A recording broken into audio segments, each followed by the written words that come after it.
Thank you. Welcome, everyone. Yeah, welcome to the London Buddhist Centre. Obviously, you're not physically in the space here, but very, very nice to welcome you to this evening. We're live from the Shrine Room here at the LBC in Bethnal Green. So, yeah, very, very warm welcome to you. My name is Akasha Mitra, and this evening we've got Surya Gupta, who is going to be giving a talk. So we're doing a week this week on breaking free, and she's going to be giving a talk later on this evening called Breaking Free from Your Demons. So I'm really looking forward to that. So in a little bit, I'll introduce and bring in Surya Gupta. But for the moment, just be really nice to hear from you, actually, if you're arriving. And particularly welcome if this is your first time at the London Buddhist Centre or your first time virtually at the London Buddhist Centre. But yeah, welcome to everybody. And perhaps you could let us know who you are, where you are, how you're doing, anything you feel like letting us know.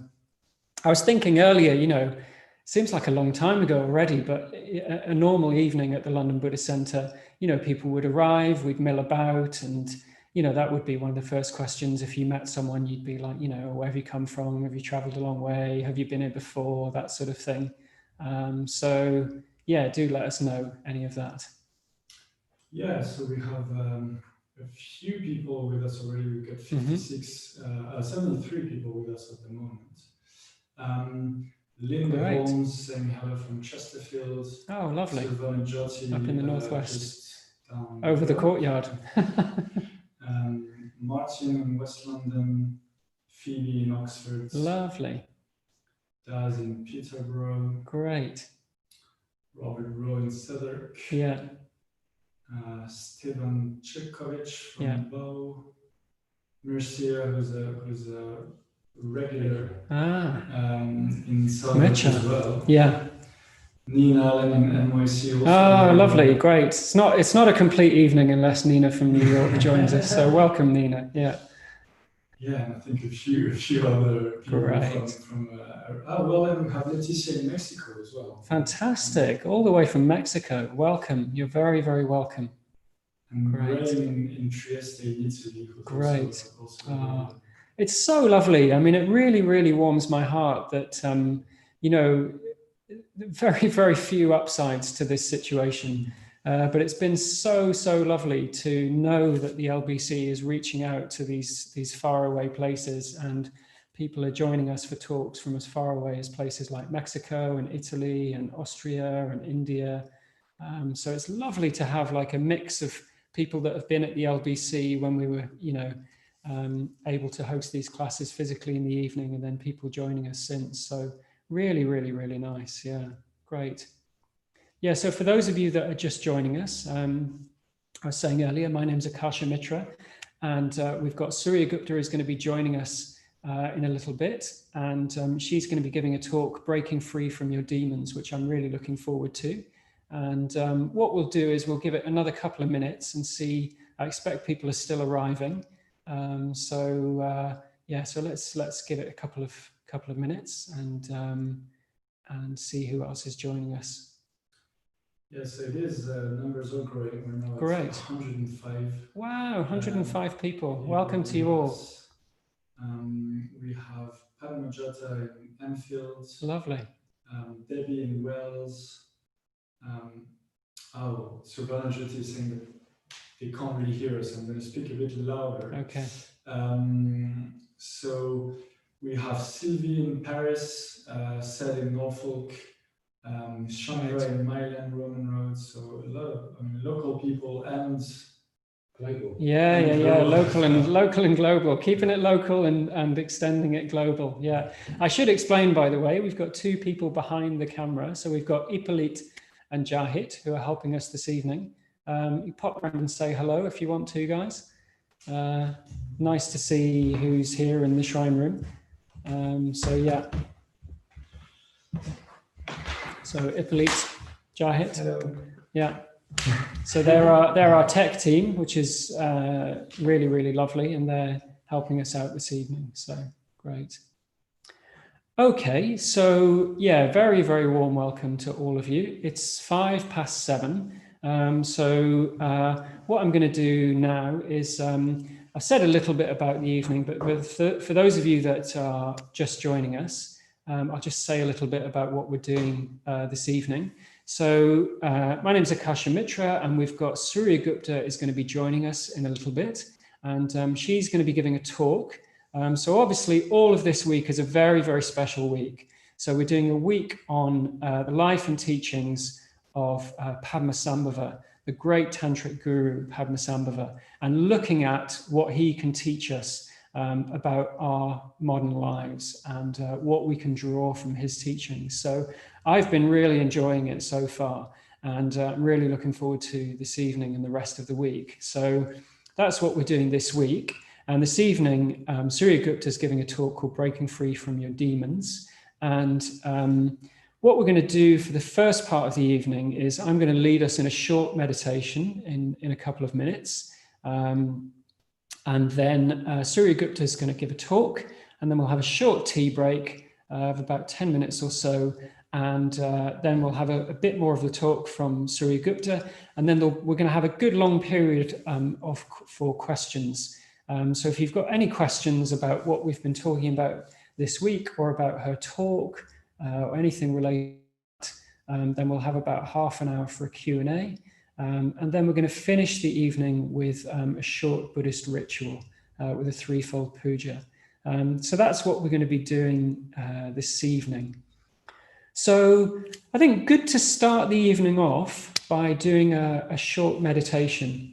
So if you'd like to get into your meditation posture or something like a meditation posture, if you can sit comfortably with your back straight, doesn't have to be on meditation cushions. You can just sit on the sofa or sit on a chair, and we're just going to do a short period of meditation. And I will talk us through that. And basically what we're doing is we're coming into awareness of our bodies, and we're sort of transitioning from our day, really. So a lot of us will have had busy days, or, we're going here or there or doing different things. And it's lovely for doing what we're doing this evening, for listening to the Buddha's teachings. It's lovely if we transition into a slightly calmer, more receptive space. So that's what we'll be doing for the next few minutes. So if you'd like to just settle down into your bodies, and closing your eyes when you're ready. And just feeling the weight of your body on the cushion or the chair or the floor or whatever it is that you're sat on.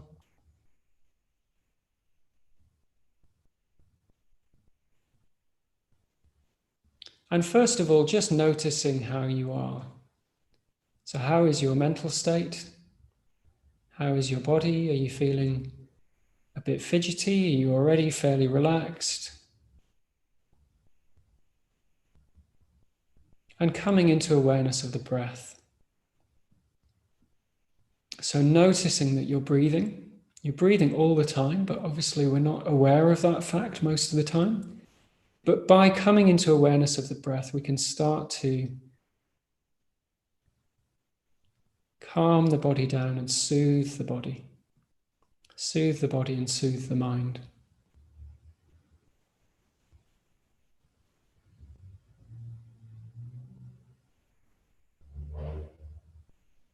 So being aware of the breath and being aware of the body around the breath. So your whole body's involved in the process of breathing.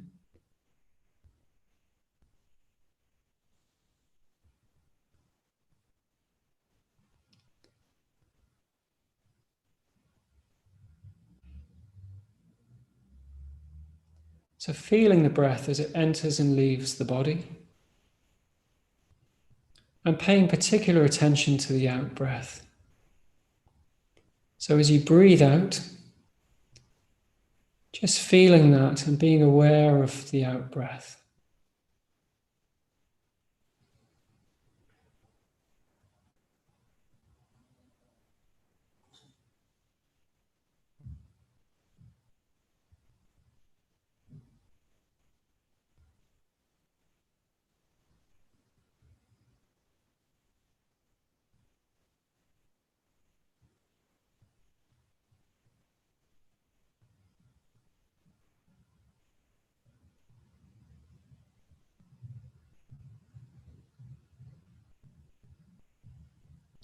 and noticing if there's any tension in your body.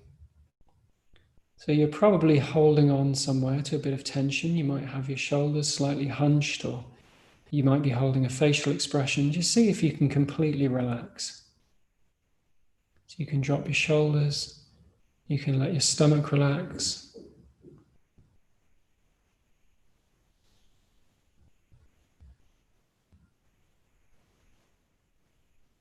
And then just continuing to pay attention to the breath, and particularly the out breath.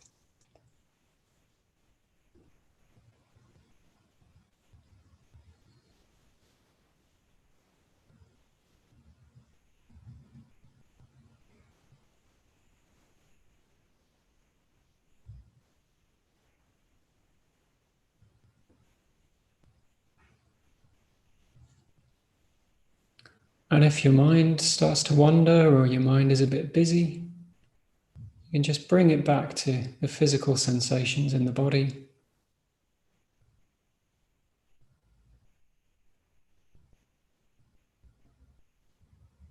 And being aware of your breathing, aware of the body around the breath.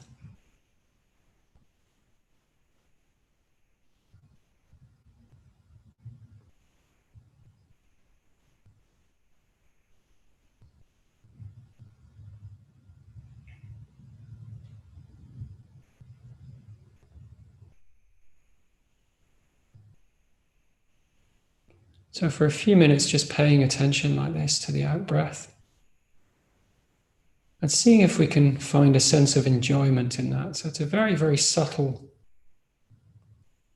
pleasure, but there is pleasure there in the breath. Very, very simple, but very, very profound.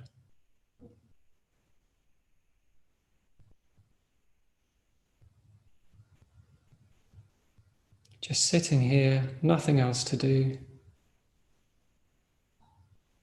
Engaged in this process of breathing. And finding some enjoyment, some contentment in that.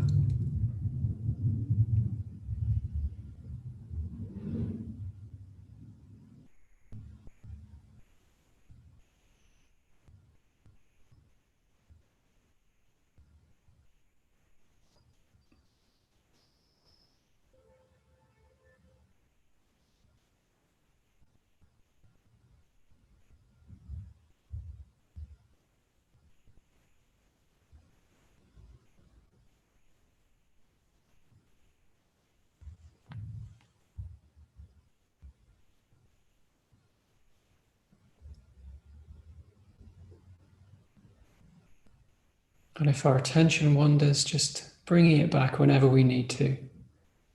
Not making a fuss about that, but just noticing that our attention has drifted off and bringing it back.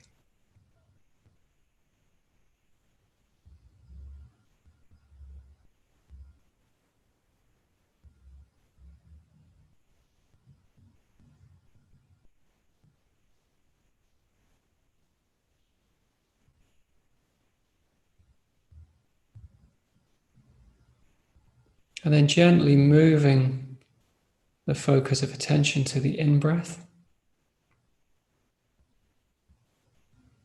So feeling the sensations of breathing and paying particular attention to how the in-breath feels.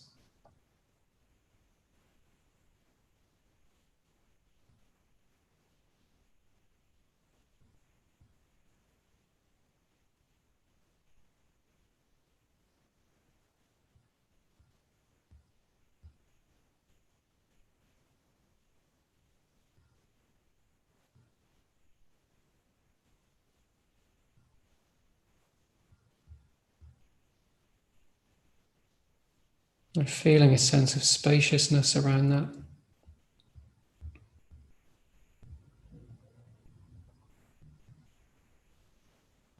It's like you're breathing in a kind of energized calm.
So feeling the breath entering, leaving.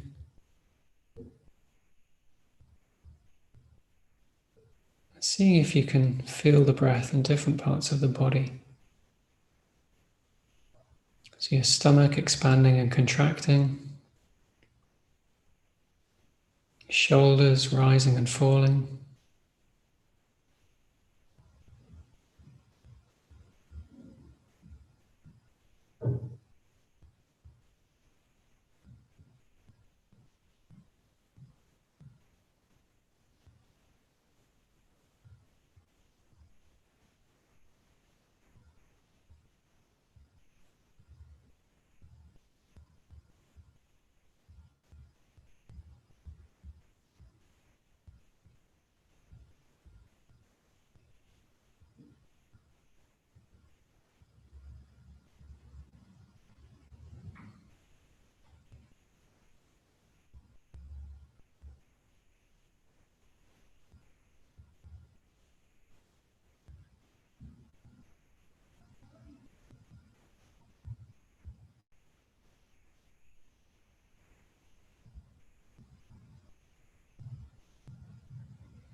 You can even see if you have a sense of the breath in the lungs,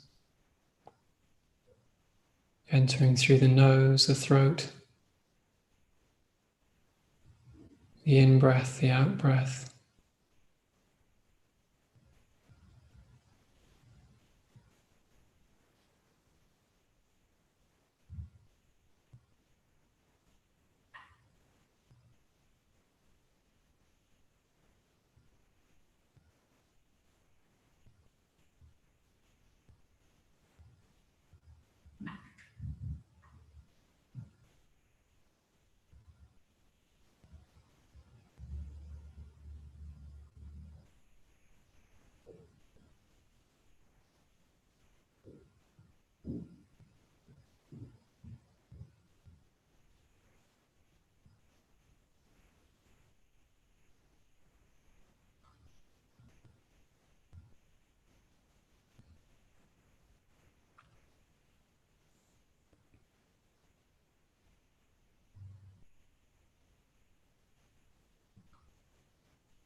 So just spending a final minute or so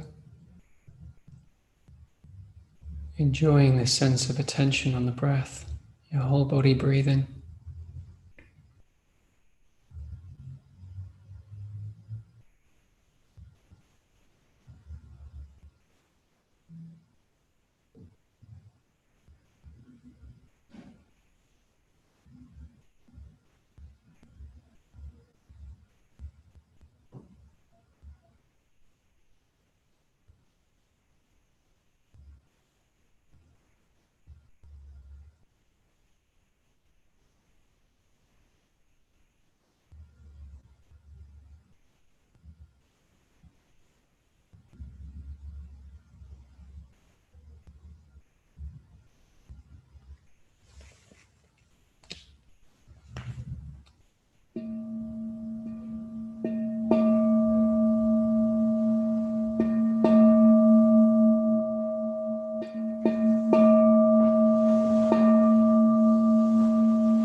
So when you're ready, opening your eyes.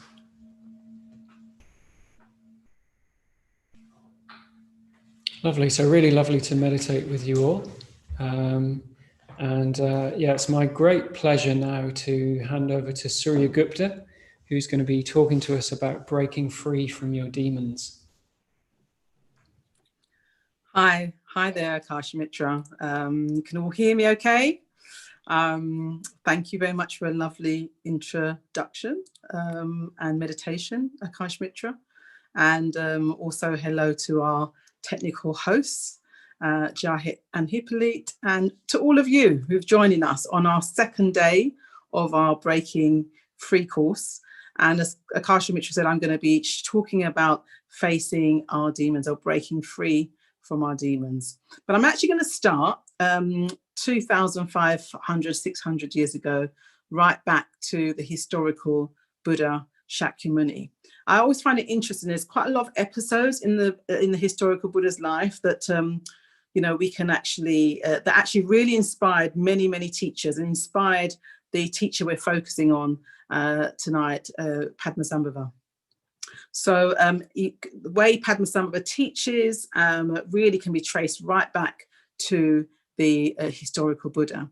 And there's a particular episode I'm going to focus on tonight that I think really expresses, really gives you a seed of how Padmasambhava and his whole teaching and that whole lineage actually developed.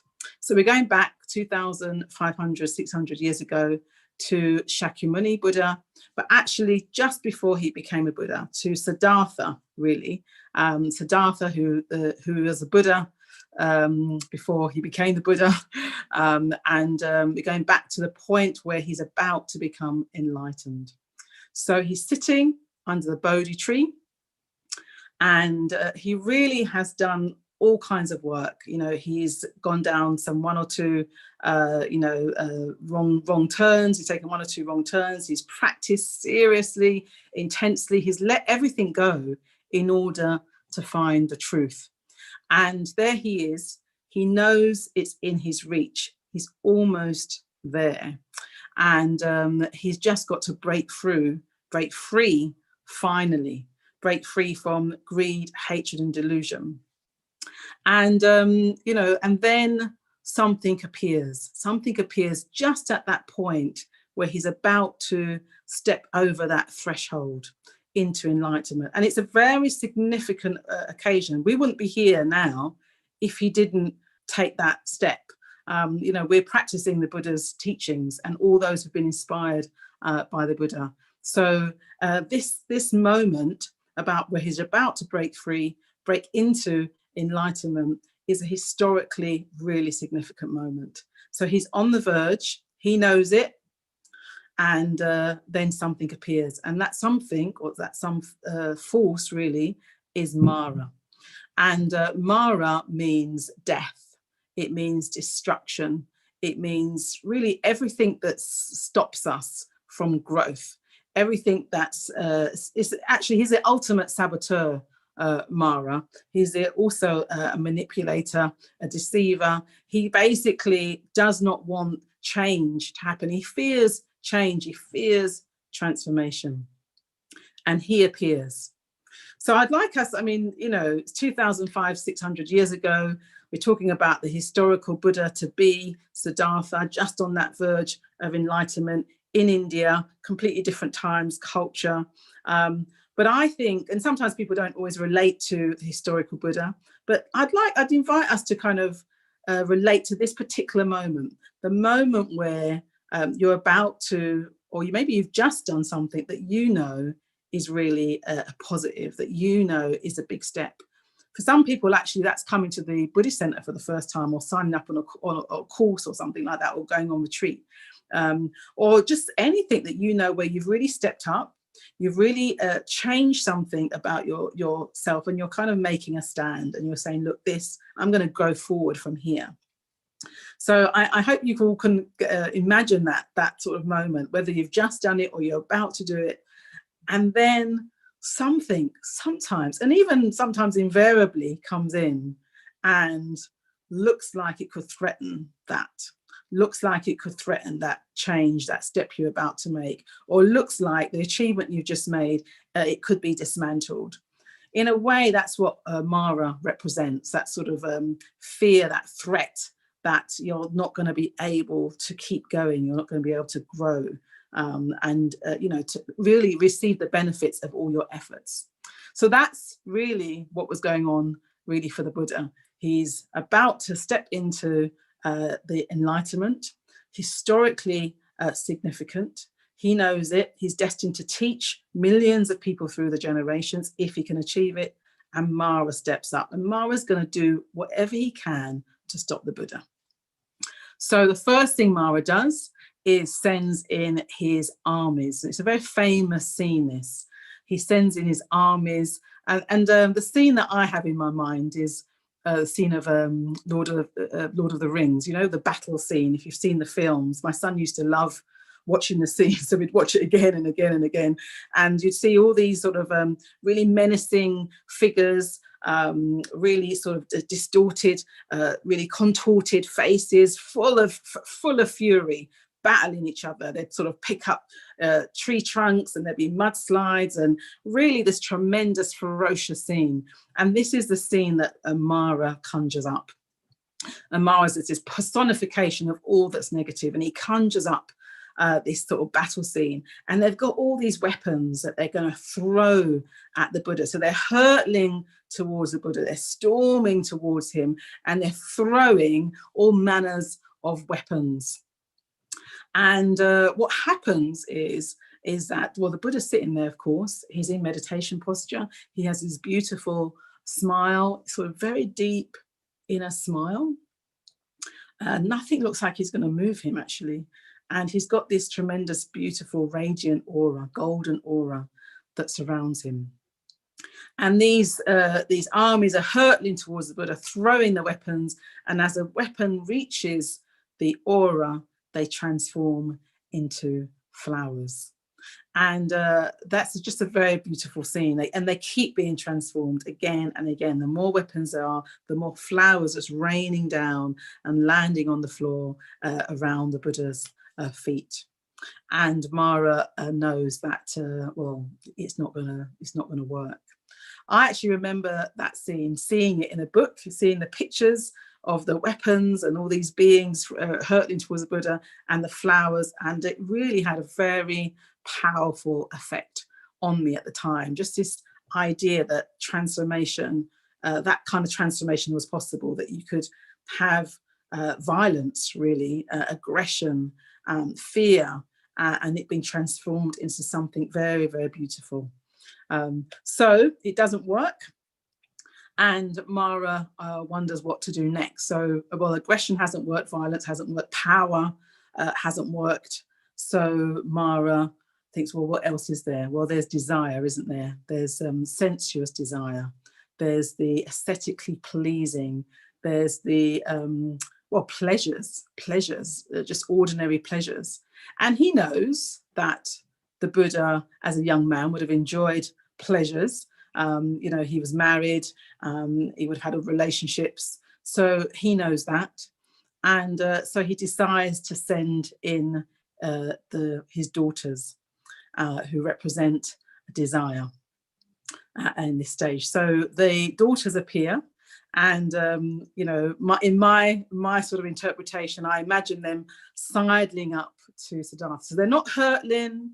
They're very gentle, they're coming up to him, they're very beautiful, of course, and I imagine them sidling up to Siddhartha and you know, saying very sort of seductive things to him. I imagine them saying things like, gosh, you know, you don't want to get old and boring, you're a really young man, you know, you've still got life in you, you know, or saying something like, well, you know, really, you know, you've worked really hard. You've worked so hard. You really deserve a rest. You know, just chill out. You know, chill out with us. Have a bit of fun.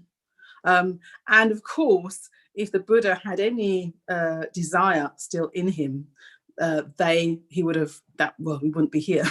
he would have gone towards them. But again, he sits serene, and he's untouched. And he's untouched actually because actually he's experiencing the bliss of meditation.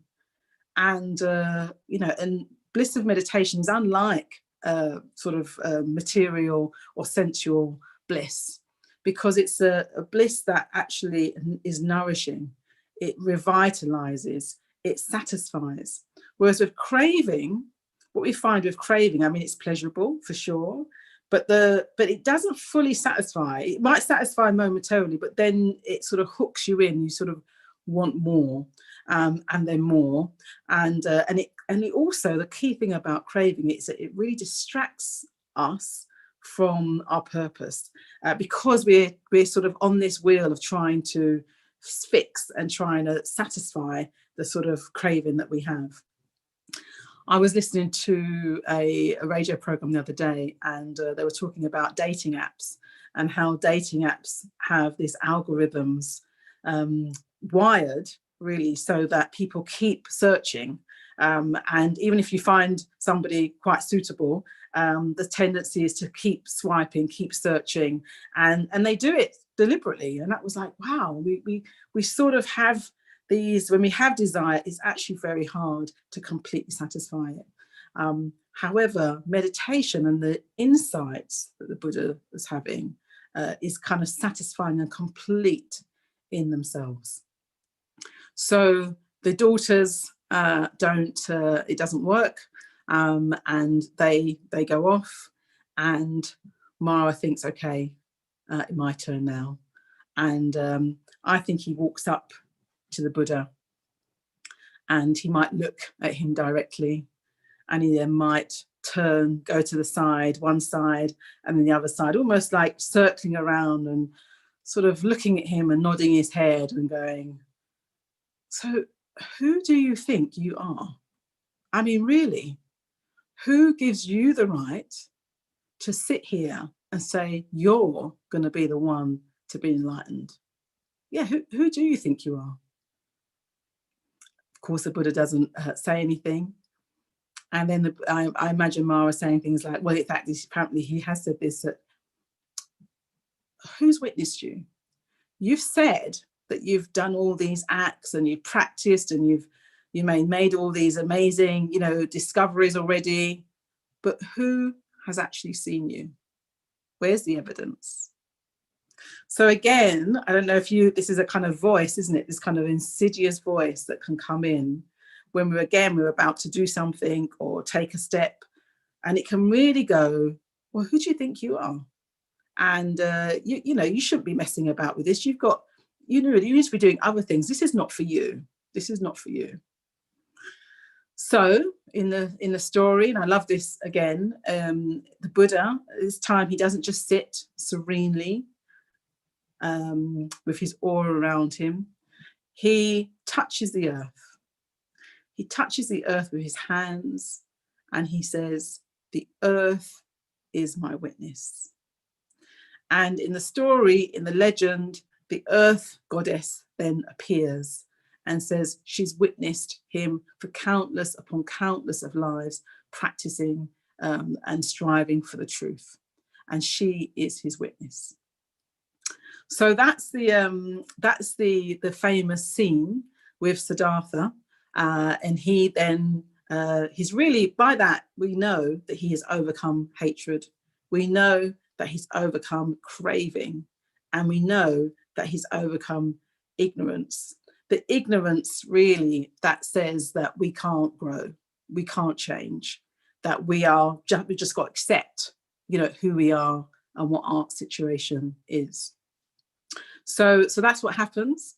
And I sort of started with that story because, in a way, as I said, I think we see the seeds of Padmasambhava through this story.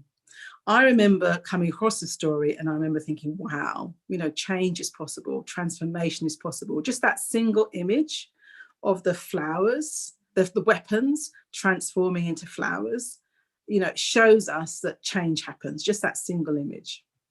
And also the earth touching, for me, I remember when I read that, I thought, well, yes, I've suffered, I've been through all kinds of things. It's my birthright. It's my birthright to break free, to find happiness and the causes of real happiness. So I really connected with that as well. And I would say I also had a question, how do you do that? How did the Buddha do that? What was it about the transformation that he'd gone through that enabled him to sit there serenely, completely fearless, completely confident, with real surety about his experience? How do we do that? That was my big question as well when I came across this passage in the Buddha's life. So I think Padmasambhava sort of helps us answer the how of that particular episode. How do we face Mara? How do we face the forces within us, the forces without us, that doesn't want us to change, that creates obstacles, that sabotages our efforts, our best efforts, and that speaks in our ear and undermines what we're trying to do? How do we actually transform that? So we're going to now fast forward 8th century to, well, India firstly, and we meet Padmasambhava. And we met him last night. Maitri Bandu spoke about Padmasambhava last night, described what he looked like.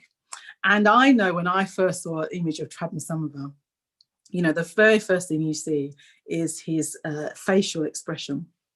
And it's completely different to the historical Buddha, where the historical Buddha is sitting there serenely, you know, nothing's going to touch him, this wonderful radiant aura. He's got this inner gaze, this inner deep smile, sitting both legs crossed, like a completely balanced figure.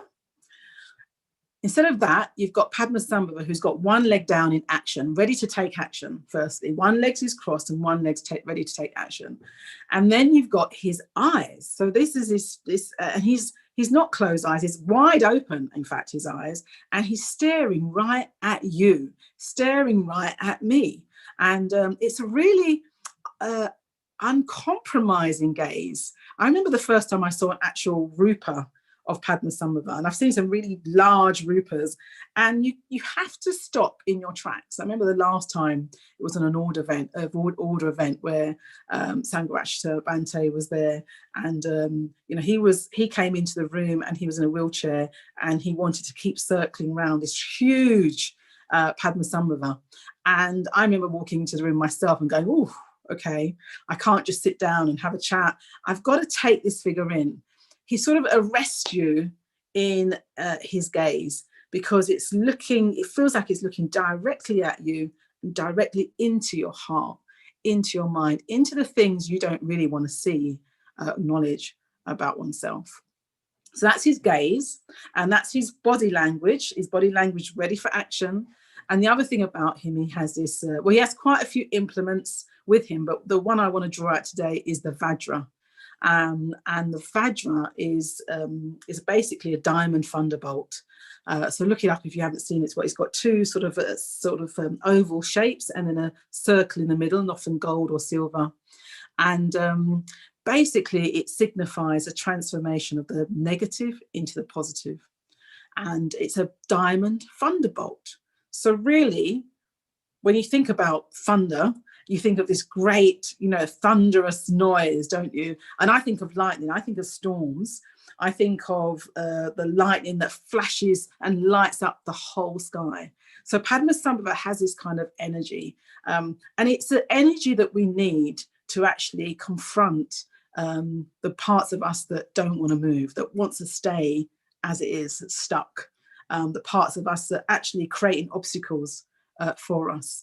So he has this really striking energy that lights up the sky. It's also, I think, the energy of the midday sun. That's another kind of a different kind of way of thinking about it, because the midday sun is completely, well, it illuminates everything, doesn't it? And it's kind of like, you don't want to get too close to the midday sun, because it's you know, you feel the heat, but it illuminates and you see everything clearly. Nothing really hides with that sort of the midday sun's gaze. So I think Padmasambhava has this aliveness, alertness, and this penetrating ability to see what's happening. So it feels all fierce, doesn't it, at the moment? But in a way, it's sort of contrasting with the serene Buddha, where change seemed to be, actually him encountering the Mara seemed to be an effortless act on his part. That's how I experienced it. I thought, gosh, he just did that. The aura just transformed the flowers. Whereas with Padmasambhava, we see that there's effort that's needed. We see that energy is needed, and we see that we've got to take action. It won't just happen. The how doesn't just happen by itself. So, so yes, Padmasambhava's story. So we heard his beginnings yesterday, and you know, he has this kind of really mythical, outlandish, strange, imaginative story. But we're going to meet him just at the point where he's still in India, and he gets a message. He gets a message that he needs to go to Tibet. And he gets this message because in Tibet, there's a king, and the king has become a Buddhist, and he's a devoted Buddhist.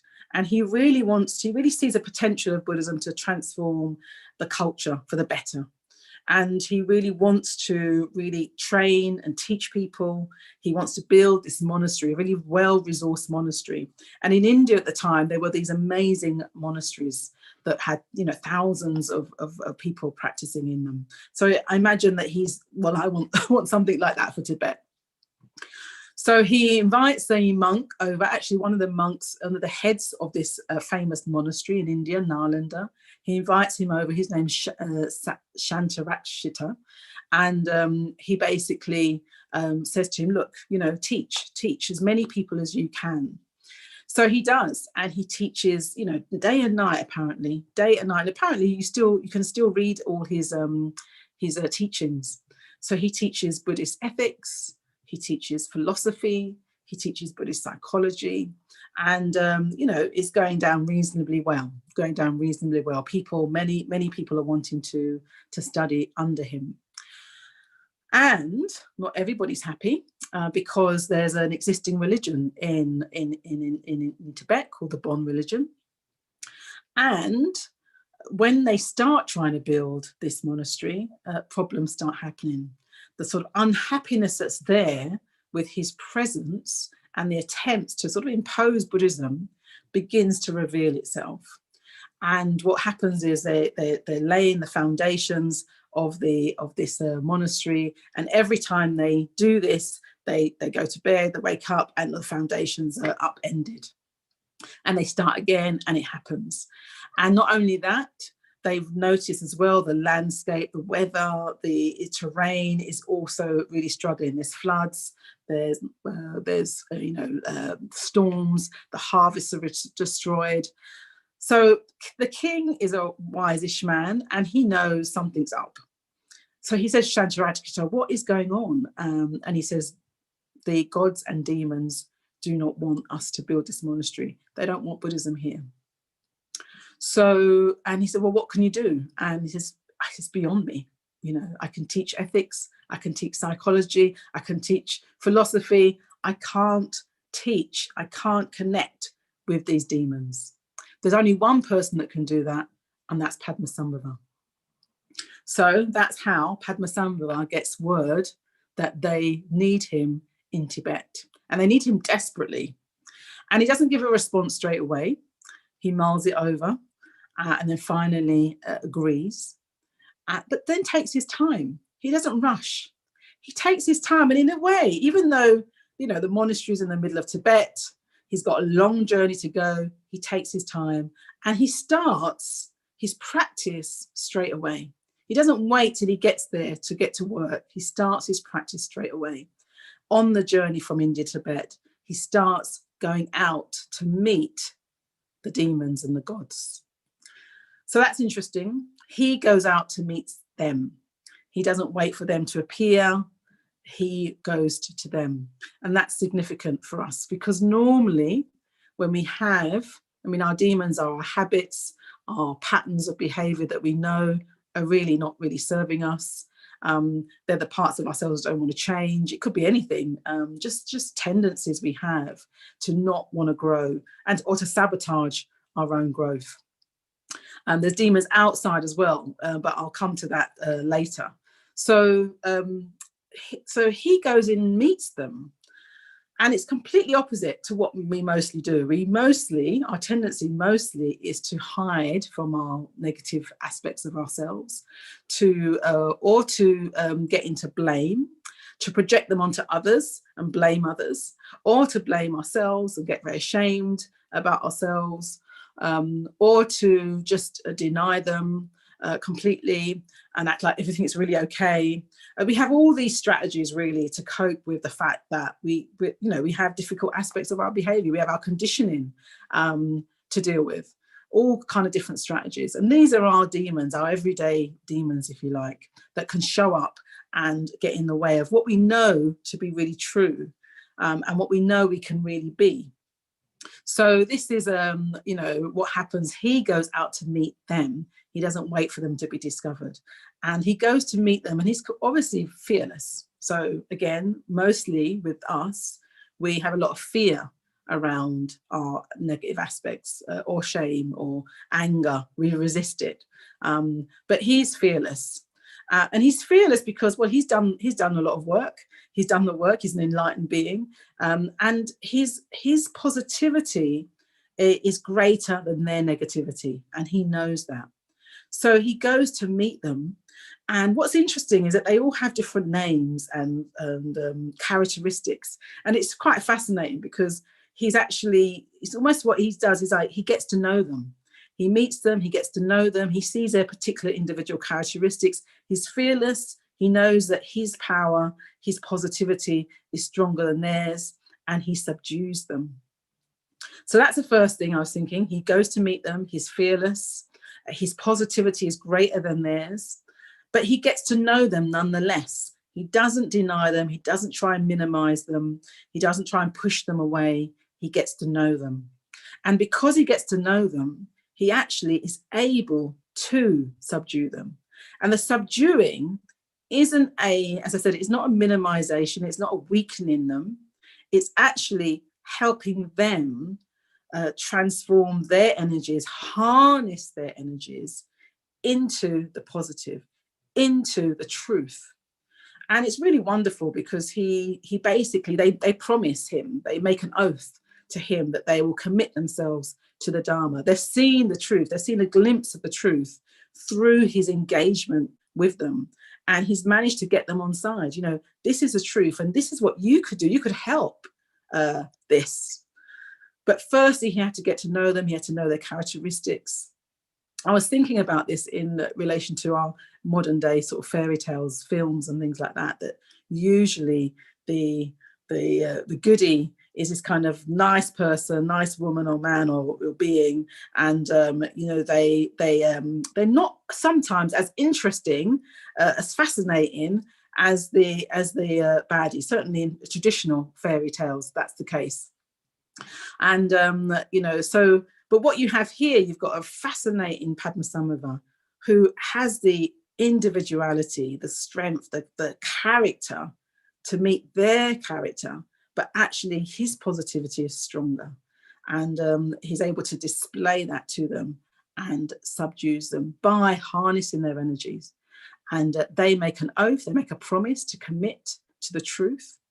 And I'm just going to get the words, because it says, they say they give their heart life to him.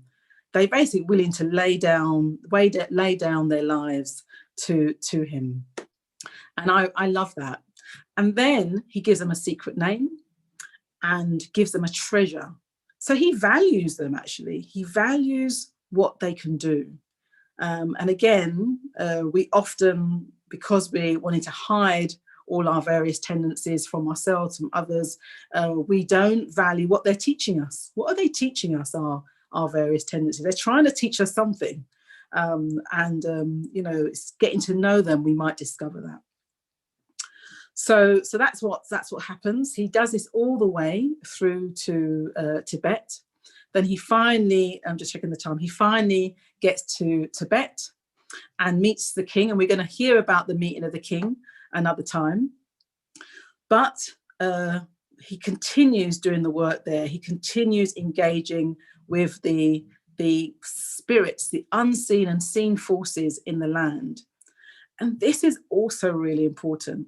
He's not trying to impose. He knows they need a monastery. He knows that, the plan is to build this amazing monastery. He wants that too. But he knows until he is connected with the spirits of the land and engaged them then the earth is not ready for this monastery. It's not sort of habitable, hospitable for this monastery. So he engages with them. And he does that in the same way, getting to know them, getting them on side, getting them to commit to preserving and protecting the Dharma. So that's what happens. The monastery gets built. It takes 5 years to build the monastery, so not not easy still. And what I like is at the end of the story, when the monastery is built, both Shantarakshita and Padmasambhava, they preside over the opening of the monastery.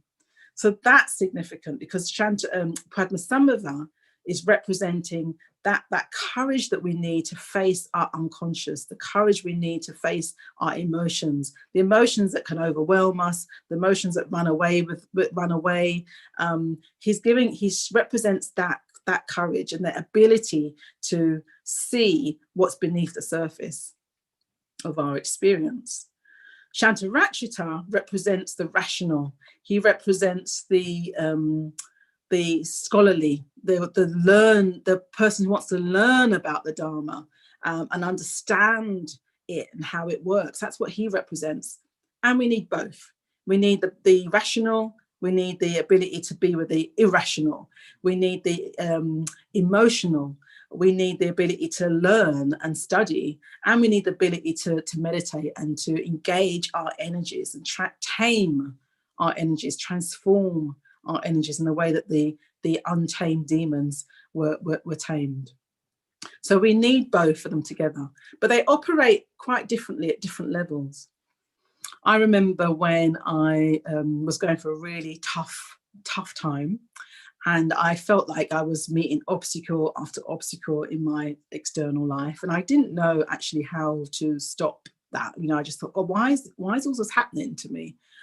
And I got to a point where, my usual defenses, my usual survival mechanisms, all the usual things that I do to get through things were not working. And, one day I just thought, I need some help. And I don't know what to do. And I knew that I needed to discover a different level of awareness and consciousness in order to rise to the challenges I was having. And at that point, I remember feeling, I would say, a bit despairing, or certainly just not knowing how I was going to get through it. I remember then looking at my bookcase, and there was this book, and it sort of jumped out at me, the title, and it said, Transforming Suffering into Joy. And I'd had that book on my bookshelf. I bought it. I must have flicked through it. I might have even read it. But somehow or other, I went up to this book and thought, wow, this is what I need. And I remember reading it like it was like treasure. Every line was like this gold that I had to just, absorb. And I knew that if I could absorb some of the words on this page into my experience, then change would happen.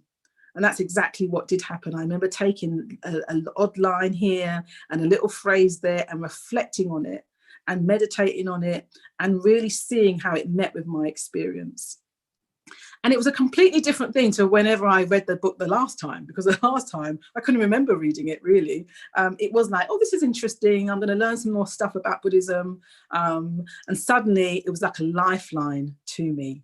And it was a lifeline that actually enabled me to go beyond my current constraints, my current limited thinking and experience of myself.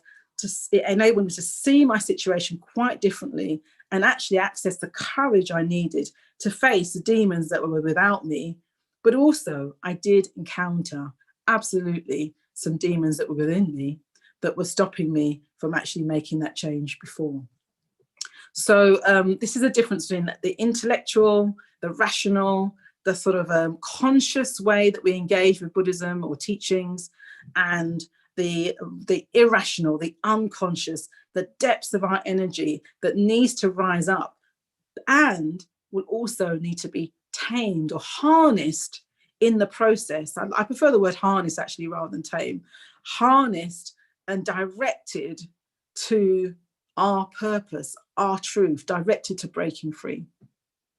So after the break, we're going to go for a break now. After the break, I'm going to give you, I hope, a 6-stage plan for transforming our demons, drawing from Padmasambhava's story. So look forward to seeing you then.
Okay, so welcome back, everyone. So welcome to the second half of the evening.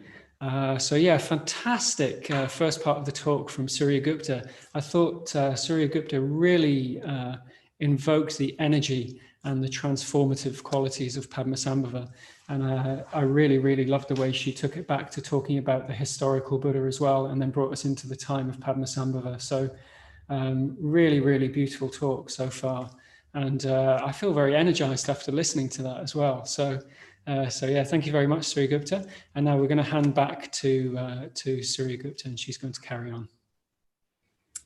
So thank you, Akasha Mitra. Yes, Padmasambhava has that effect on you. I think when you evoke him on some level, something happens. And I was thinking in the break. Well, demons, I mean, our association with the word demon is very negative, actually, in this culture. And I understand that, but somehow we need a really different relationship with it, so that we can be prepared to engage with it. Because a question occurred to me when in the break was like, why would anyone bother, really? On the one hand, why would anyone bother? Because it sounds like a bit of work, and it is. I was actually talking to a family member the other day, and she was saying to me, well, everyone's flawed, isn't they? Everyone's got issues. You've got issues. I've got issues. The whole world's issues. There's no one perfect. No one's perfect, And I said, well, yes. I said, but we can change. We can do something about them. We don't have to just accept that. And she's like, yeah, but really, does anyone really change? Like, totally, really? And in a way, what she was doing there was really thinking about, is enlightenment actually possible? That's really like ultimately kind of logical sort of question, really ultimate question that she was asking. But can we really change? And I was like, actually, I've seen people change really dramatically. Absolutely, there's no question about that. And it takes time. And we'll still be working with our negative forces, with our tendencies, right up, like the Buddha, historical Buddha, right up until, on some level, enlightenment. So it's a long journey in a way. So why bother then? Why don't we just go, oh, you know what, everyone's got issues, I'll just do my best and that's it, And I was thinking, actually, we was in the garden at the time when we were having this conversation. I thought, actually, it's like roots, roots of a tree, roots of anything. If you don't, if you want something to grow, then obviously you nurture it. If something's unhelpful, if you don't want something to take over the garden, you have to do something about it, because otherwise its roots spread and start affecting all kinds of other things going on. So it's not, I think for me, I've got no choice I can choose, but really I don't feel I've got a choice but to do this work, because I know that these negative tendencies, habits will just have an influence anyway on my life and actually keep growing, keep affecting different aspects. Whereas if I'm doing the work, I'm weakening those roots. I'm understanding those roots. I'm understanding the nature of the thing. Which that actually gives me much more choice than just kind of going, oh, well, that's just how it is. And it's then going to exert its influence on me without me being able to meet it. So that's what we're really doing. We need to be able to meet this, because otherwise it meets us. It's there and it will have its effect anyway on us. So so that's the why I came up with in the break. So I said I'll do a little the steps of how to do that work.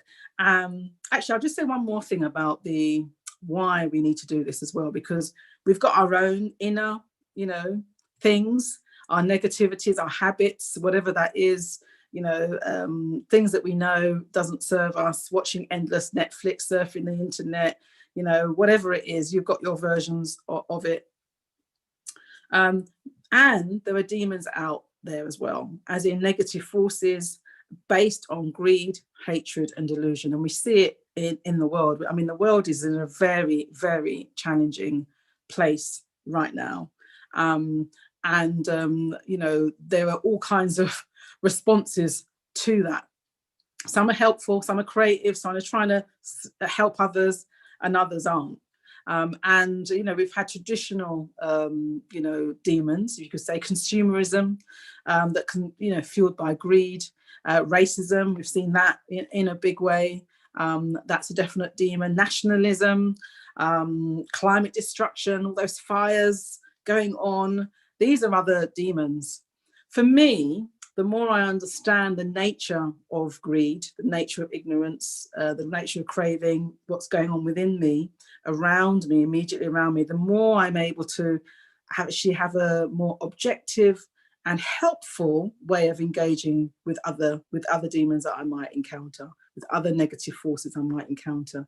Certainly, by working on our own fears, our own views, we're able to then meet whatever it is with a bit more courage and a bit more clarity. And I think we really need courage, we need clarity, and we need kindness to work with ourselves and whatever demons are going on around us and in the world. So a bit more of the why we do this work.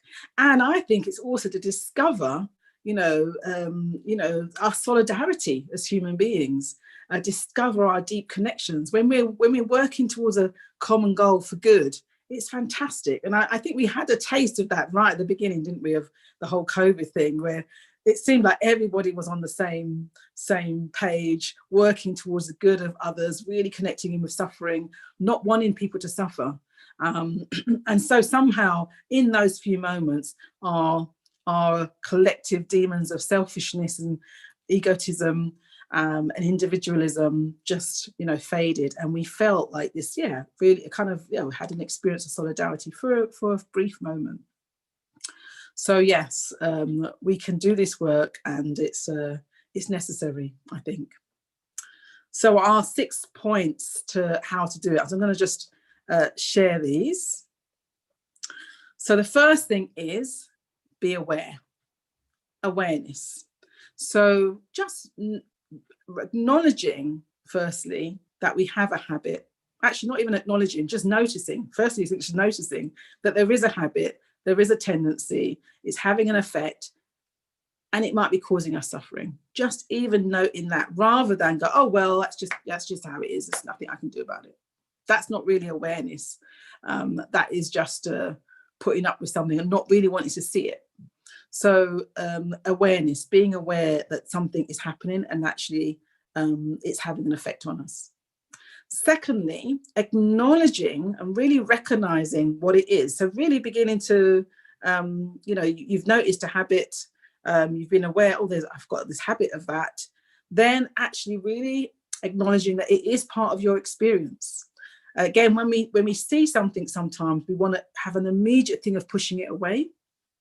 We don't want it to be part of who we think we are, because we think we're really nice beings, and we don't want to take that in. So acknowledging that it is part of our experience is the second step.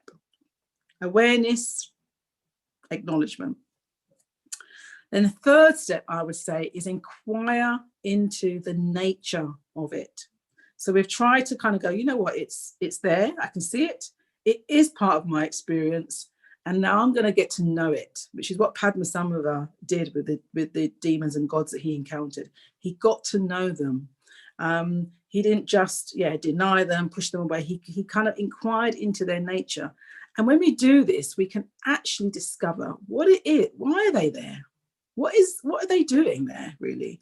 It might be conditioning, but it also might be a need that they're satisfying, a deeper need that we're not able to acknowledge or see at that time. So, I don't know, watching endless box sets on Netflix, might be a need for connection. It might be a need for adventure, excitement. Just to feel like your life is a bit more fuller, more colourful, something like that. It might be a need for rest. There's all kinds of needs that could satisfy, but we need to know what that is. So inquire into the nature of this demon and discover what's it, why is it there, what's it serving, what's the need, the deeper need that it's representing. What's the values of it even? Sometimes they represent certain values that we're not living in our lives. We're not living fully, consciously, but are coming in a different way. So that's 3. Number 4, I would say the next step is to resolve to find a way, a healthy, skillful way to meet that need that you discover. So if it's a need for connection, then actually it might need more friends, to connect with more friends. If it's a need for drama, even a bit of drama and excitement, maybe reading a novel, maybe reading a novel that's a bit more engaging, that challenges you a bit more, that's also fascinating, that actually has a more positive effect on your mind, would be a helpful thing. So find the helpful equivalent of that satisfied that needs. That's 4. And then 5 is recognize that it's not really personal, not really. So it is in a sense in that we have our particular ways, a bit like these demons that Padmasambhava encountered. They had their particular shapes and their heights and if they had weapons and what their particular skill set was. They all had that. They were very individual in that sense. And yet they still represented greed, hatred, and ignorance. So recognize that your particular manifestation of it is particular to you, but the drive, the energy is common to all of us. And we'll just have our own versions of that, okay? So that's the next thing. Recognize it's not really personal to you. And then lastly, by this time, you'll have seen into the nature of the particular demon. You'll have acknowledged it with friendliness. You'd have discovered a bit of courage in facing it, and you'd have recognized, gosh, actually, this is just my version of what everybody has. I need to get to know my version, but I also recognize that other people are suffering in the same kind of way. That's a lot of work already. And then you'll have some energy will have been released just from you seeing into its nature and you acknowledging the nature of mind, actually. Some energy would have been released, some space would have been cleared. You might have acknowledged along the way your suffering, that the suffering it causes you, that might have opened your heart. That might have created some healing, particularly if you recognize where it's come from. It might have created some healing for you too. So the very last stage, I would say, is to share your merits, share whatever fruits you've gained with others. Recognize that others are suffering from the same kind of demon that you've been encountering, and give whatever benefits you have imaginatively to others. Empathize with others who are going through the same kind of things, and wish all beings well. So that's the six stages of demon transformation, harnessing the energy of our demons. And meditation is a really key part of that, actually. Really being able to see into nature meditation really helps us do that, as well as our friends and getting support systems in place for us to do this work. I would say that actually, because it's not easy work. So we want people around us who can support us in what we're doing. So lastly, I think if you've done all those things, I think there'll be a level of clarity, a level of confidence, a level of compassion, openness to your experience and to others' experience that weren't there before when we were hiding away from the demon or fearing the demon. We'll have turned to look at it and recognize, like our nightmares, when we turn to look at the monster that's chasing us, oh, you just needed my attention. Well, I can give that to you, and I can bring you along the path with me. And we'll be touching the earth, I think, like Shakyamuni Buddha. I've done the work. I've got this birthright to freedom, and I now experience what it feels like to break free. Thank you. Wonderful. Thanks, Surya Gupta. Yeah, thank you so much for a really, really invigorating, exciting talk. I feel like you've given us not just a glimpse of Padmasambhava, but we really stepped into Padmasambhava's world. And in that is a kind of a glimpse of possibility and our own potential as well. So yeah, thank you so much. So we've got some time now to answer questions. So if people have questions, you can put them in the chat box.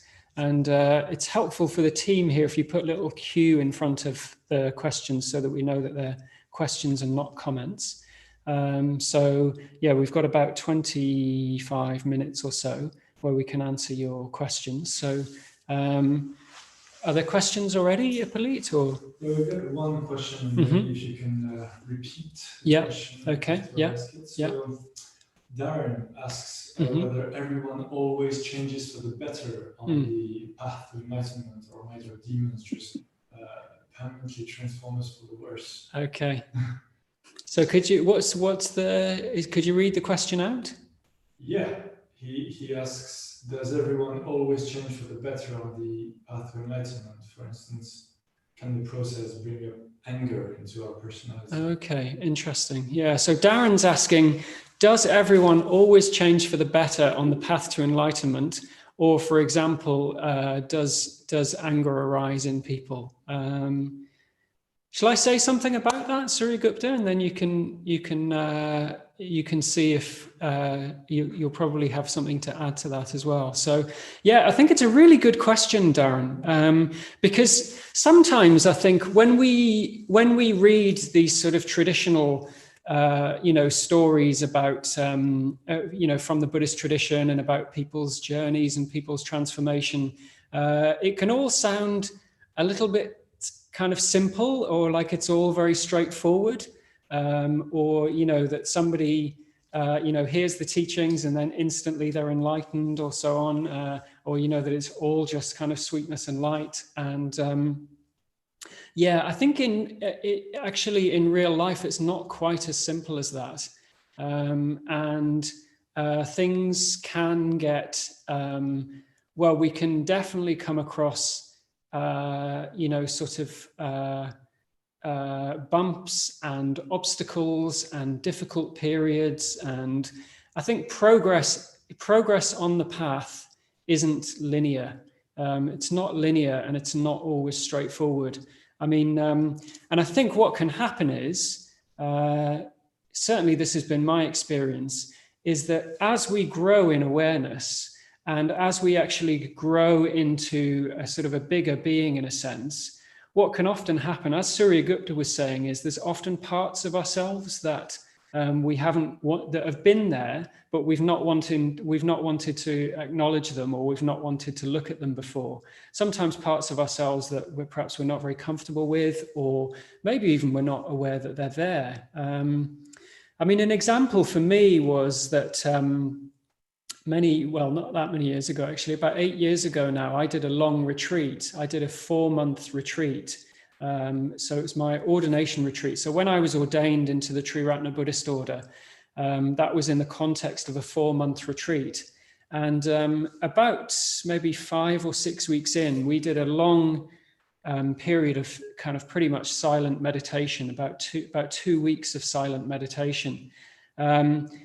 And it was interesting, during that period, I just felt this huge, great upsurge of rage, actually, of anger.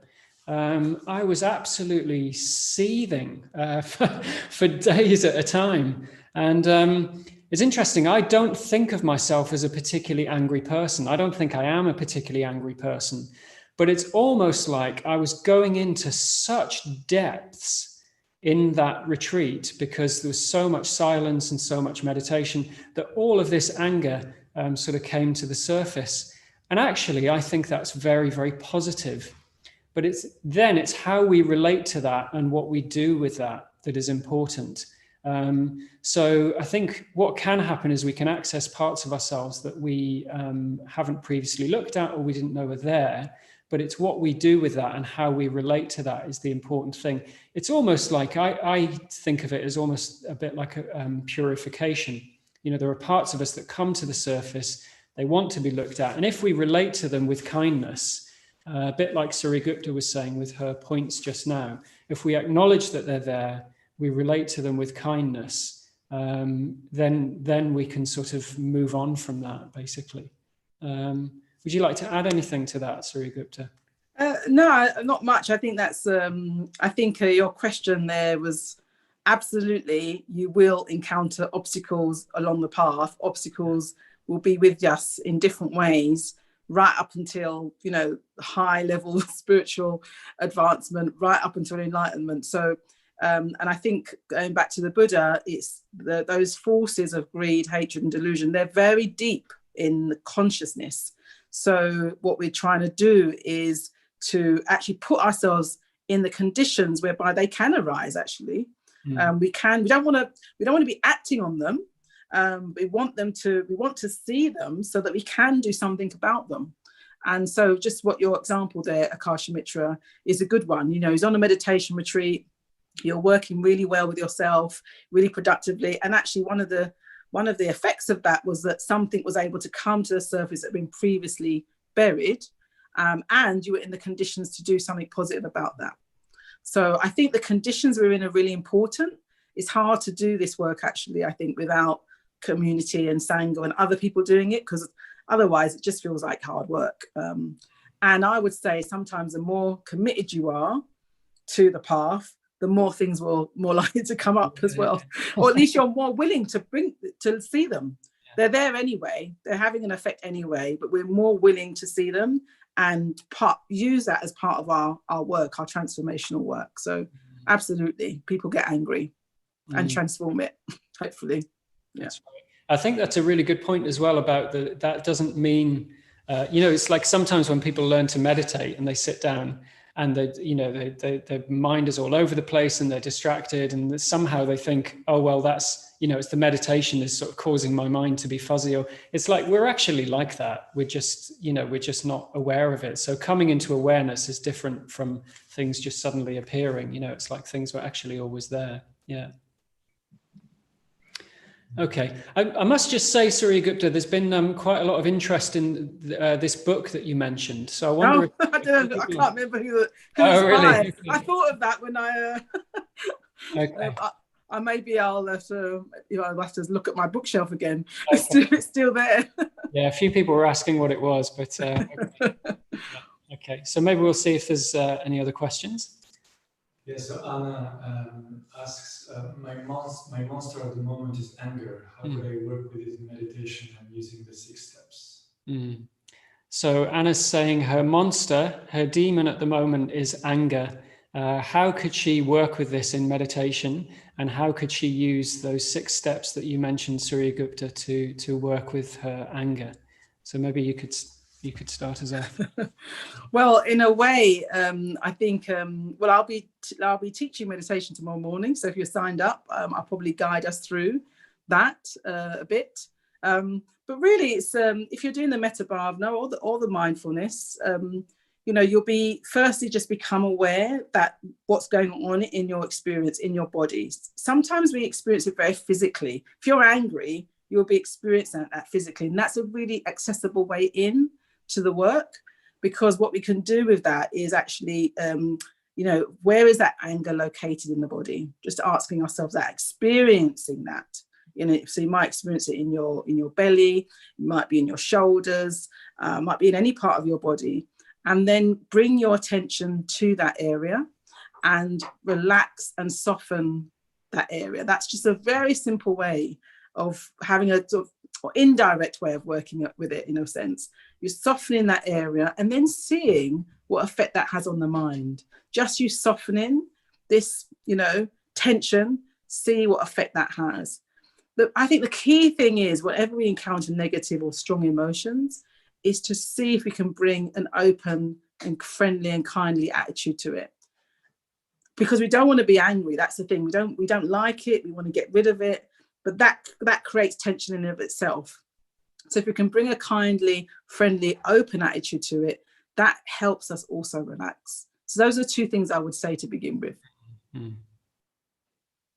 Yeah, it's interesting. I mean, I think I was doing the morning meditations last week, and one of the things that I was talking about was, in meditation, how it's often it's like a wonderful kind of almost like a metaphor for the rest of our lives. That whatever is going on in our lives will show up somehow in our meditation. And it's a bit like you were saying before, Surya Gupta. What that does is it creates a space of kind of a space of awareness, but also like a safer space where we can actually then acknowledge what's going on, and much better to sort of experience that when you're on the cushion than experience it in, you know, the sort of the heat of communication or something like that. So I think it's wonderful that we are able to do that. Yeah. Yeah. Okay, so let's see if there are any more questions. Yes, so Natalie asks whether you have any tips on how to retrain our minds so that we can recognize the bad habits or bad responses at the time they arise. So how do we recognize the demons on the spot? Well, I think... Would you repeat the question? Yeah, sorry. So the question was, how do we retrain our minds so that we can see these demons, or we can see these bad habits as they show up at the time? So I think there's a lot in what Surya Gupta was saying before about actually just starting with awareness. So starting with recognizing when we are actually in an unskillful state, you know, and because I think sometimes the society that we exist in, it's almost like it can sort of condone those behaviors sometimes. Like it's you know, it's okay to get, you know, really, really angry or really worked up about something if you know, depending on what it is, that there's a kind of a justification in that. So I think it's really important that through studying ethics, for example, and through being around others that have an ethical practice, that we actually recognize what is helpful and what's unhelpful, and, you know, to use the Buddhist word for it, you know, what's skillful and unskillful. So to be able to recognize that and sort of be in awareness about that to start with. And then I think meditation can really help us with that as well. I mean, I found particularly with doing the mindfulness of breathing over years and years and years, there's just a much, much, much more subtle sense of awareness about what's arising in my experience. So I know, for example, when tension is arising or difficulty is arising, I'm much more able to put a sort of a space between my impulses and what I'm acting on. So particularly in relationship to my speech, I think, you know, that's a wonderful, very, very rich, very deep practice for actually just increasing that space of awareness and helping us not to act from a place of, you know, say anger, for example, or, you know, unskillfulness. And then I think the third thing that I would mention is, I think being part of a community, or being having friends that are also trying to do something similar with their lives, who are actually trying to grow in the direction of being more kind and more compassionate. I think that's really, really essential as well, because as we were saying before, difficulties will arise, and it's really important that we have a sense of kindness around that, and also that we're able to sort of communicate our experience to others, to articulate what it is that we're going through, and to have that reflected back to us as well. Yeah.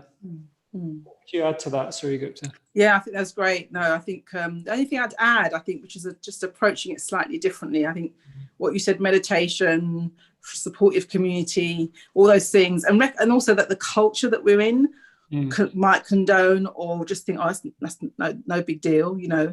But an ethical practice will sensitize us much more to the consequences of our actions. So then we'll feel it much more, and it often comes up in meditation. But the other thing I think I would add, I guess, is imagination, because what I remember when I first started out, you know, on the path was I just thought, well, I sort of knew I could change. I was very deeply attracted to the idea of breaking free, enlightenment, compassion. So I sort of wanted that, but at the same time, I was very identified with, well, this is how I am actually, you know, and I couldn't imagine myself being radically different. I sort of had a sense of it sometimes, but also it was kind of hard to imagine. So I think when we're very connected or identified with a particular habit, it's harder for us to imagine, well, what is the space that opens up when that habit isn't there? What arises instead of that habit? Because I think if we can imagine that, then we're much more likely to want to spot the habits when they occur. Because for me, when I spot something in myself now, when I'm made aware of something, I don't particularly like it still. I still have the like, oh, I might have that response initially. But I also think there's also part of me that goes, great, I'm going to find some jewel, actually, find some treasure within myself that I didn't know before, because something will take the place of that habit. Yeah, I think that's so true. Like, it's really, really important to be able to imagine that and to somehow imagine ourselves into that space. And I also think it's really important to really acknowledge and sort of celebrate when we do change as well, and when we are able to move on from something, even if it's just temporarily.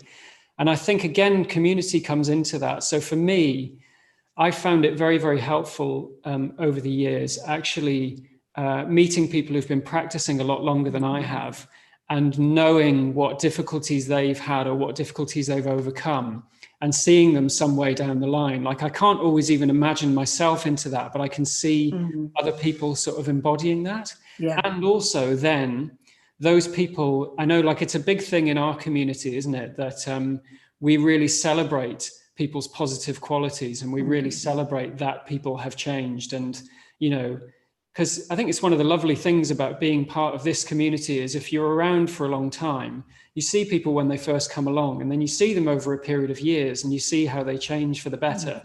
And I think celebrating that is really, really important as well. Yeah. So we have the two, don't we, to go together. We express what our challenges are, our faults are. We do that ritually in pujas and things like that. So we sort of say, hey, I'm working with this, I'm working with that. This is a real issue. And we absolutely celebrate and acknowledge our achievements, our breakthroughs, and also our potential. So really, I guess, I don't know if I said it in the talk, but for me, the more commitment I have, the more I'm willing to do both of those things. Actually, the more I feel connected to my potential and to what I manage to do every day in terms of positive, growth. And I'm also willing to admit my faults much more. Yeah, absolutely. Great. Okay, so we have got time for a couple more questions, probably, if there are more questions. Right. So there are two quite similar questions from Eve and Oliver. Eve says, what can we do when the demons feel too big and intimidating, and that we're basically afraid of changing them? And then Oliver also says, can it be quite intimidating to be free from our demons, especially if we're used to them after so many years? Right. Yeah, those are two very interesting questions. So the first one was around feeling sometimes like our demons are just too big, or the problems that we have are too big to overcome, basically, that, perhaps that they're overwhelming, that we can't quite imagine that there is a way through. And then the second question was, what do we do when the demons are so familiar to us that we don't want to leave them behind? That actually, they've become sort of very familiar to us. Yeah. Do you want to start us off with that? Okay. I'll start the second question. That's a really interesting one. They've become familiar. They're like old mates, oh, well, it is a bit like, oh, that's just what I'm like, quite like being like that some of the time. And I think that might go to us being not willing yet to see the suffering in it. Not really willing to see the consequence for ourselves, and not imagining that actually letting go of that habit could be even better. It's like, it could be even better. You could have some of the, that's why I like to see what's the value that value or need that habit is sort of giving you. Because if you could identify that need or value, then it's like, actually, I'm going to replace that with something even better that actually won't have the negative effects that I have with the other one. So I think that's one way to work at it. And I think usually if we're being a bit sort of on the surface with ourselves, we don't really want to go there and look a bit deeper as to the need. And we don't really want to acknowledge the suffering. And again, in meditation, if we can let it in, sometimes that suffering is just there and we see it and we can feel it. So that motivates us as well. And the other one was about how is it so big? Yeah, the thing about, I was quite curious about Padmasambhava's story, actually, because not that the demons were too big for him, but he took his time, didn't he? He took his time and he prepared before he went straight to where the monastery was being built. And for me, I take that as a metaphor for myself, that actually sometimes one has to build up the strength and the courage and the community and the supports and the understanding in order to really, tackle something. And I like to think of it sometimes, if it's quite big, I think I'll just do a bit, I'm just going to tackle what I can now. And whilst I'm developing in other areas so that I can really face it squarely at some point. Yeah, I think that's so important. I was struck by the question before, and when you were talking, Surya Gupta, about saying, looking at what value is this habit actually serving in us, and it brought to mind an example from my own life where I think sometimes as well it's really, really important to actually ask ourselves whether our behaviors are actually meeting the I'm tripping over my words a little bit, but whether the behaviors or whether the habit is actually meeting that desire or that thing that we want. I remember many, many years ago, I used to have a very, very hedonistic lifestyle. And I remember one Monday morning, I'd basically been partying all weekend. I'd been out all weekend. I'd been drinking. I'd been taking drugs. And on the Monday morning, lots of us had basically gone for breakfast. We hadn't really slept all weekend. And I was in this cafe and I had this moment of clarity, which was basically what I was trying to do was connect with people. That's what I wanted to do. And all of that behavior was basically an attempt to have meaningful connection with people in my lives. And I really saw that at that moment, I was completely disconnected. I couldn't talk to people. I felt disconnected from people. I felt like there was no energy or anything like that. And it was like a real moment of like, oh, this is what I'm trying to do. And actually, this is no longer serving me. It's actually not even achieving that at all. And I think that's really, really important as well, is actually seeing, okay, so maybe this is what I'm trying to do, but actually, is that what's really happening? Yeah, great example. Yeah. Okay, great. So let's see if there's maybe got time for one more short question. Otherwise, we can start to wrap up. Yeah. So Robert was asking about the last point in method and whether either of you could say a bit more about how do we share our merits with others practically. Okay. So do you want to say something about that, Surya Gupta? Your last point about sharing merits. How we share our merits. Oh yeah, that's but yeah, I quite like that. That's basically you can do that in lots of different ways. You can do that imaginatively. So at the end of our puja, our longer puja, our sevenfold puja, we have a section called transference of merits, and it's an imaginative act of just benefiting others and wishing others well. So just do that. Just say something like whatever, these are the words, whatever merits I may have gained, go for the benefit and the alleviation of suffering of all beings. Just saying some words that you think, actually, I'm going to just think of others right now and just share whatever fruits I've gained. And then, of course, you can do it practically as well. Whatever learning you've had, somebody at some point you might encounter somebody who's in a pretty similar situation, and you'll be listening to them in a very different kind of way because you've gone through that experience, and your heart will be more open and you're giving to them in that way too. So just engaging with people, connecting with people, wanting to understand people's experience, that's also sharing the fruits of your practice with others. That's what we're doing right now. Kasha Mitra and I is just sharing the fruits of all our meditations and all our challenges that we've had along the way with you. And that's a way to share merits as well. Lovely. That's great. Thanks very much, Surya Gupta.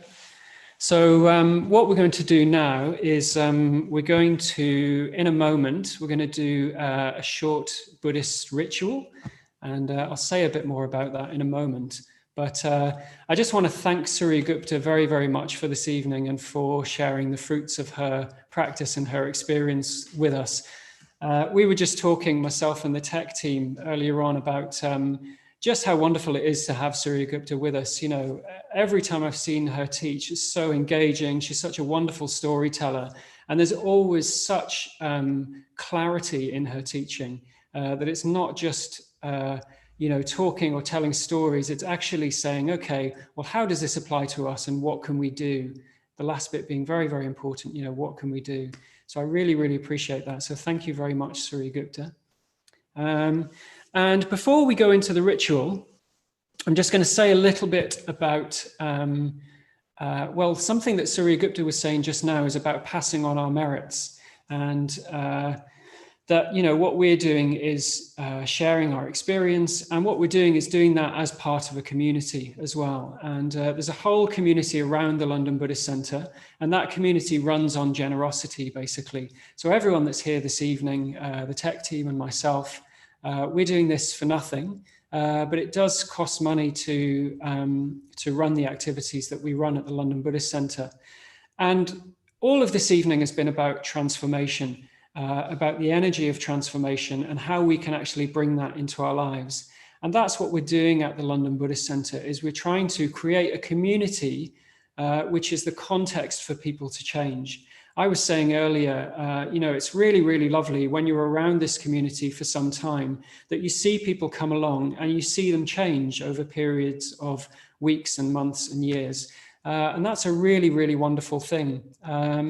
And by giving to the London Buddhist Centre, that's what you're enabling, basically, is you're enabling people to change. So through your generosity, you're enabling that community to flourish so that we can open out to more and more people and make that context for transformation available to more and more people. So if you're able to support us financially, that would be really, really lovely. So for example, for this evening, you could give £10 after the class. Or what would be really, really helpful is if you're able to set up a monthly donation. So yeah, if you give us a regular gift, it means that we're able to plan and think about what activities we're running when, and it's very, very helpful for us, basically. But I think the important thing is to remember that, you know, through doing that, essentially that's what you're doing, is it's a beautiful act, which is basically creating that possibility of change for more and more people.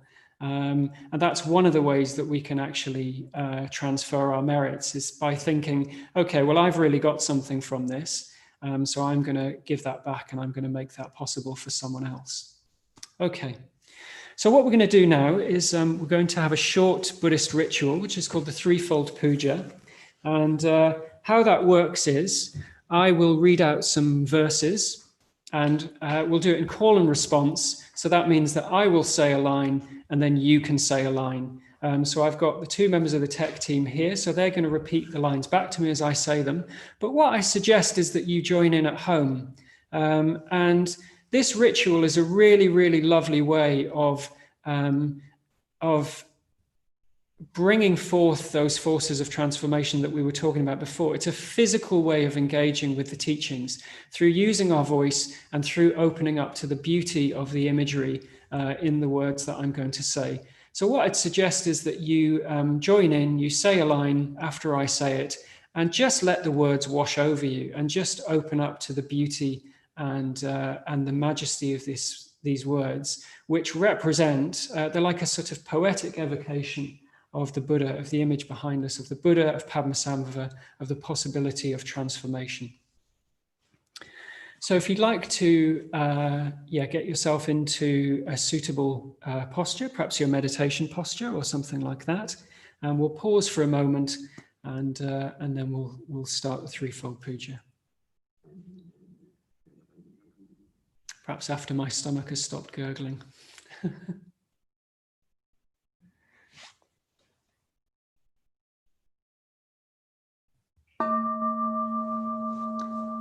Threefold Puja, opening reverence. We reverence the Buddha, We reverence the Buddha, the perfectly enlightened one, the perfectly enlightened one, the shower of the way. the shower of the way. We reverence the Dharma, We reverence the Dharma, the teaching of the Buddha, the teaching of the Buddha, which leads from darkness to light. which leads from darkness to light. We reverence the Sangha, We reverence the Sangha, the fellowship of the Buddha's disciples, the fellowship of the Buddha's disciples, that inspires and guides. that inspires and guides.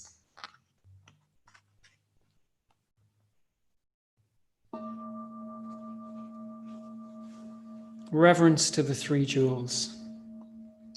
We reverence the Buddha We reverence the Buddha and aspire to follow him. and aspire to follow him. The Buddha was born as we are born. The Buddha was born as we are born. What the Buddha overcame, What the Buddha overcame, we too can overcome. we too can overcome. What the Buddha attained, What the Buddha attained, we too can attain. we too can attain. We reverence the Dharma We reverence the Dharma and aspire to follow it and aspire to follow it with body, speech, and mind with body, speech, and mind until the end. until the end. The truth in all its aspects, The truth in all its aspects, the path in all its stages. the path in all its stages. We aspire to study, We aspire to study, practice, practice, realize. realize. We reverence the Sangha We reverence the Sangha and aspire to follow it, and aspire to follow it. the fellowship of those who tread the way. The fellowship of those who tread the way. As one by one we make our own commitment, As one by one we make our own commitment, an ever widening circle. an ever widening circle. The Sangha grows. The Sangha grows. Offerings to the Buddha. Reverencing the Buddha, Reverencing the Buddha, we offer flowers, we offer flowers. flowers that today are fresh and sweetly blooming, Flowers that today are fresh and sweetly blooming. flowers that tomorrow are faded and fallen. Flowers that tomorrow are faded and fallen. Our bodies too, like flowers, will pass away. Our bodies too, like flowers, will pass away. Reverencing the Buddha, Reverencing the Buddha, we offer candles we offer candles. to him who is the light. To him who is the light, We offer light. we offer light. From his greater lamp, a lesser lamp we light within us. From his greater lamp, a lesser lamp will light within us. The lamp of Bodhi, The lamp of Bodhi, shining within our hearts. shining within our hearts. Reverencing the Buddha, Reverencing the Buddha, we offer incense. we offer incense. Incense whose fragrance pervades the air. Incense whose fragrance pervades the air. The fragrance of the perfect life. The fragrance of the perfect life. Sweeter than incense. Sweeter than incense. Spreads in all directions. Spreads in all directions. Throughout the world. Throughout the world. And we'll finish the evening by chanting the Padmasambhava mantra, which you're welcome to join in with at home.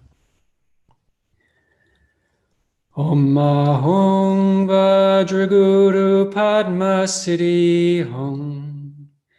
Om Ahong Vajraguru Padma Siddhi Hong. Om Ahong Vajraguru Padma Siddhi Hong. Om Ahong Vajraguru Padma Siddhi Hong. Om Ahong Vajraguru Padma Siddhi Hong. Om Ahong Vajraguru Padma Siddhi Hong. Om Ahong Vajraguru Padma Siddhi Hong. Om Ahong Vajraguru Padma Siddhi Hong. Om Ahong Vajraguru Padma Siddhi Hong. Om Ahong Vajraguru Padma Siddhi Hong. Om Ahong Vajraguru Padma Siddhi Hong. Om